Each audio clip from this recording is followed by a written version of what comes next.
अगर deep depression वाली system क्या सीधी गुजरात पर आ सकती है? अगर आएगी तो फिर क्या होगा? संभवित ट्रैक अभी क्या आपको दिख रहा है? जी नमस्कार। तो पहले तो जैसे अभी ये डीप डिप्रेशन बना है, एक दिन से डीप डिप्रेशन ही बना हुआ है। आज दोपहर तक, अभी फिलहाल 1 घंटे के पहले तक ये लगभग संबलपुर जो उड़ीसा का इलाका है, उत्तरी उड़ीसा का, वहाँ पर स्थित है।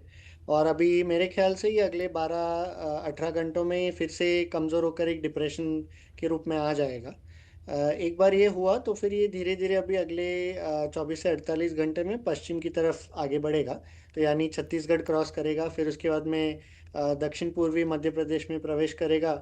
और उसी से सटे जो महाराष्ट्र का विदर्भ इलाका है, नागपुर के आसपास, वहाँ पर कल दोपहर या कल शाम तक पहुँच जाएगा। एक बार ये हुआ तो फिर उसके बाद में ये इसकी जो गति है और इसकी तीव्रता है, धीरे धीरे और थोड़ी कम होने लगेगी। यानी कल दिन के अंत तक और परसों की शुरुआत तक। फिर भले ही ये जो इसी का जो, क्योंकि तब तक ये फिर भी डिप्रेशन मतलब एक काफ़ी मजबूत सिस्टम रहेगा। तो जो महाराष्ट्र का विदर्भ इलाका है, मध्य प्रदेश है, वहाँ पे बहुत भारी बारिश देगा। लेकिन फिर उसके बाद में ये और पश्चिम की तरफ जैसे जैसे आएगा, गुजरात के और पास आएगा। तो फिलहाल ऐसे लग रहा है कि लगभग 30 जुलाई के आसपास ये इंदौर के आसपास पहुंच सकता है, जो पश्चिम मध्य प्रदेश का इलाका है। और उसी दिन हमें देखने मिलेगा कि जो गुजरात का जो पूर्वी क्षेत्र है, यानी जो दाहोद, पंचमहाल, अरवली, छोटा उदेपुर का जो इन जो ये जो ज़िले हैं, इन ज़िलों में इसकी 30 तारीख से असर शुरुआत होगी। और धीरे धीरे पहले शुरुआत में हल्की से मध्यम बारिश ही रहेगी, लेकिन धीरे धीरे 30 तारीख जैसे गुजरा, 31 जुलाई आएगा तो फिर बारिश में भी और तीव्रता बढ़ेगी। लेकिन अभी इसमें भले ही बहुत लोगों ने बताया है और जो आगे जो भी अनुमान है बहुत अलग अलग, वो सब बोल रहे हैं कि गुजरात तक आएगा और गुजरात के पूरे ऊपर तक जाकर कच्छ तक पहुंच जाएगा। मेरे अनुमान के हिसाब से मुझे ऐसा लग नहीं रहा है कि पूरी तरह गुजरात क्रॉस करेगा ये सिस्टम। क्योंकि क्या होगा कि जब एक बार ये इंदौर के आसपास तक पहुंचेगा, फिर उसके बाद में अभी फिलहाल भी आपने देखा होगा कि आज पूरे गुजरात में लगभग मौसम साफ बना है। कुछ जगहों पर हल्की से मध्यम बारिश बौछारें हो रही है। इसका कारण यही है कि जो अफगानिस्तान पाकिस्तान साइड से फिर से एक बार सूखी हवाएं बहने लगी हैं। और क्योंकि ये सूखी हवाएं अभी आगे और 2-3 दिन में और थोड़ी सक्रिय होगी, इसी के साथ साथ में जब ये सिस्टम का भी टकराव होगा तो ये सिस्टम और कमज़ोर होगा और ये पूरी तरह से मेरे हिसाब से गुजरात पर नहीं आ पाएगा। तो दाहोद के आसपास आकर ये रुक जाएगा और फिर और उधर ही कम होने लगेगा। तो इसलिए मुझे लगता है कि ये वाला जो सिस्टम है, ये राउंड में हमें पिछले हफ्ते जैसी बाढ़ की स्थिति नहीं देखने मिलेगी गुजरात में। मध्यम से भारी बारिश होगी जरूर, हम्म। खासकर जो पूर्वी गुजरात के इलाके हैं, मध्य गुजरात जैसे वडोदरा, पंचमहाल, नर्मदा, तापी, भरूच के इलाके, और फिर जो दक्षिण गुजरात के थोड़ी बहुत इलाके हम्म। हैं जो हम्म। सूरत, और फिर नवसारी, टापी, डांग, इन इलाकों में मेरे हिसाब से सबसे ज़्यादा इसका असर सीमित रहने वाला है। क्योंकि एक बार 31 तारीख हो गया, 1 अगस्त हो गया, फिर ये सिस्टम और कमज़ोर पड़ेगा और ये लगभग दाहोद के आसपास ही मंडराता रहेगा। लो प्रेशर बनेगा, फिर सर्कुलेशन में और कमज़ोर पड़ेगा। तो हम्म। फिर उसके बाद में ये, क्योंकि सूखी हवा को ज़्यादा नहीं टक्कर दे पाएगा। तो इसीलिए मेरे ख्याल से इस राउंड में सबसे ज़्यादा भारी बारिश की संभावना उत्तर पूर्वी गुजरात के इलाके, पूर्वी गुजरात, मध्य गुजरात के, दक्षिण गुजरात के कुछ इलाकों में हम्म। हमें देखने मिल सकता है। क्या पूरे गुजरात में बारिश की संभावना है? क्योंकि अलग-अलग जो आगाहीकार है या हवामान विभाग है, कुछ अपनी तरह से जो आगाही कर रहे हैं, क्योंकि सिस्टम भी चेंज होती रहती है। तो जी इसके पीछे का कारण क्या है? जी बिल्कुल। तो अभी जैसे मैंने बताया कि जो इसका जो ये जो सिस्टम का मुख्य बाधा जो बन रहा है, वो अभी अफगानिस्तान पाकिस्तान से आने वाली सूखी हवाएं हैं। और इसी के साथ साथ में एल नीनो का भी जो एक असर बना हुआ है, वो भी है। तो इन दोनों मुख्य कारणों की वजह से क्या हो रहा है कि भले ही एक सिस्टम अभी फिलहाल बहुत मजबूत है और ये मध्य प्रदेश और उत्तर महाराष्ट्र, विदर्भ, नागपुर से भी गुजर कर इंदौर तक तो पहुंच ही जाएगा, हम्म। उसकी कोई उसमें कोई डाउट नहीं है। लेकिन क्योंकि इंदौर तक पहुंचते पहुंचते ये और थोड़ा कमजोर बनेगा ही। जैनी जैसे आज अगर ये डीप डिप्रेशन है, इंदौर पहुंचते पहुंचते एक वेल मार्क लो प्रेशर या लो प्रेशर बन जाएगा। तो क्योंकि एक बार वो उतना कमजोर पड़ा, फिर उसके बाद में ये सूखी हवाएं और जो एल नीनो का असर है, दोनों को ये सिस्टम मेरे ख्याल से पूरी तरह से टक्कर नहीं दे पाएगा। यही कारण है कि मेरा मानना है कि इस बार का जो राउंड है गुजरात में, भले ही बारी बारिश की राउंड आएगी, लेकिन ये पूर्वी गुजरात में ही सीमित रहेगा। यानी अगर मैं ज़िलों की बात करूं हम्म। तो पंचमहाल, दहोड़, अरवली, इसी के साथ साथ में खेरा आनंद के कुछ इलाके, फिर वडोदरा, भरूच, नर्मदा, छोटा उदयपुर, टापी, सूरत, नवसारी, डंग और कुछ हद तक वलसाड़ की इलाके भी प्रभावित हो सकते हैं। लेकिन मेरे ख्याल से यही बेल्ट में सबसे हम्म। ज़्यादा बारिश देखने मिलेगी इस सिस्टम से।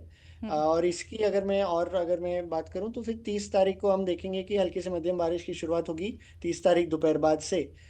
फिर 31 तारीख को और 1 तारीख को अच्छी भारी बारिश देखने मिल सकती है, यही ज़िलों में जिनमें अभी मैंने बात की है पूर्वी गुजरात में। बाकी अगर मैं बात करूं गांधीनगर, अहमदाबाद, जो उत्तर गुजरात के इलाके, बनासकांठा, पाटन, वावथरड, और मेहसाना, इन सब इलाकों में इसकी प्रभाव कम रहेगी। सिस्टम की जो असर है वो भी कम रहेगी। मध्यम बारिश देख सकते हैं हम ज़रूर, लेकिन जो पिछले हफ्ते हमने जैसे देखी थी एकदम भारी बारिश, वैसी संभावना कम लग रही है।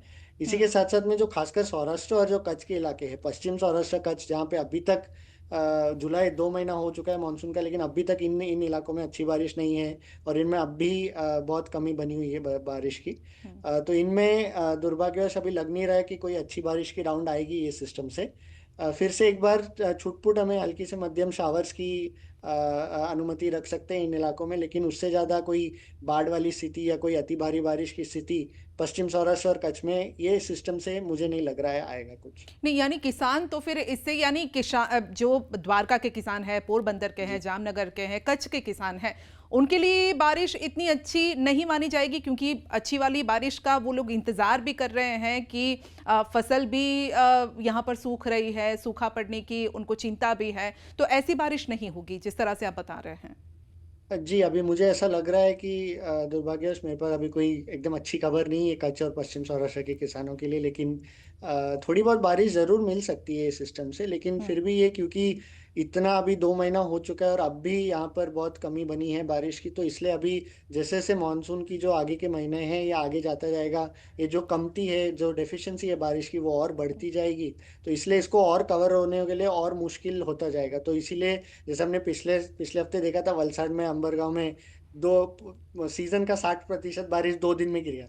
हम्म। ऐसा कुछ अगर अभी बारिश का राउंड लगेगा कच्छ और पश्चिम सौराष्ट्र में, तब जाके यहाँ की जो डेफिशिएंसी है, जो कमती है, वो निकल सकती है। क्योंकि अब भी ये छोटे छुटपुट बारिश में और जो हल्की से मध्यम ऐसी शावर्स में ज़्यादा इसी डेफिशिएंसी है वो कम नहीं हो पाई। जी। अथरेया जी, क्योंकि कुछ किसान हैं, कुछ इलाकों के किसान हैं जो अभी बता रहे, जैसे गुजराती में कहा जाता है कि खमैया करो, यानी अब बस करो। ऐसे हालात हैं जहां बाढ़ जैसे हालात हैं, अभी भी खेत में 5 से 6 फीट जितने पानी भरे हुए हैं। ये लोग ऐसा बोल रहे हैं कि खमैया करो, लेकिन कुछ इलाके ऐसे हैं जहां पर जो किसान है वो ऐसा कह रहे हैं कि मेघ राजा हवे तो वरसो। तो क्या ऐसा लग रहा है कि कोई ऐसा चेंज आए या फिर कोई ऐसा मैजिक हो जाए, जो सिस्टम है वो द्वारका पोरबंदर तक चली जाए? ऐसा कोई चेंज आपको लग रहा है कि देखने को मिलेगा? तो फिलहाल मैं बोलूँगा कि अगर थोड़ी बहुत आशा की किरण हम ज़रूर रख सकते हैं, क्योंकि मुझे अभी जितना लग रहा है शायद उतनी सूखी हवाएं कि उसको बाधा ना लगे सिस्टम को। और हम्म। सिस्टम इंदौर पहुंचते पहुंचते अगर लो प्रेशर तक उतनी कमज़ोर ना हो, और अगर उससे थोड़ी और मजबूत सिस्टम हो, तो थोड़ी टक्कर दे सकता है सूखी हवाओं को। तो और थोड़ा पश्चिम की तरफ सिस्टम आगे बढ़ सकता है। लेकिन मुझे अभी ऐसा बिल्कुल नहीं लग रहा है कि कच्छ तक और पश्चिम सौराष्ट्र तक सिस्टम का असर पहुंचेगा। अच्छा, तो आखिरी ज़्यादा से ज़्यादा। जी। जी, जी। जी, आप कंटिन्यू कर लें, और इसके साथ मेरा आखिरी सवाल ये भी है कि मैक्स टू मैक्स ये राउंड में आप कितनी बारिश देख रहे हैं? यानी कितने इंच बारिश होगी? तो मुझे ऐसा लग रहा है कि जो कच्छ और पश्चिम सौराष्ट्र के इलाके हैं, यहाँ पे शायद अगर हम उम्मीद रखें और अगर सब कुछ सही चले, तो 2 से 4 इंच बारिश की ज़्यादा से ज़्यादा उम्मीद कर सकते हैं। हुँ। लेकिन जो पूर्वी गुजरात के इलाके हैं, फिर से एक बार जो मध्य गुजरात के इलाके हैं, यानी अरवली से लेके नीचे सूरत, वलसाड़ तक, इन इलाकों में फिर हम एक बार देख सकते हैं कि 15 से 20 इंच की बारिश फिर पड़ सकती है। हुँ। कुछ इलाकों में इससे भी ज़्यादा हो सकती है, जैसे हमने पिछले हफ्ते भी देखा, 23 इंच तक बारिश गिरी थी।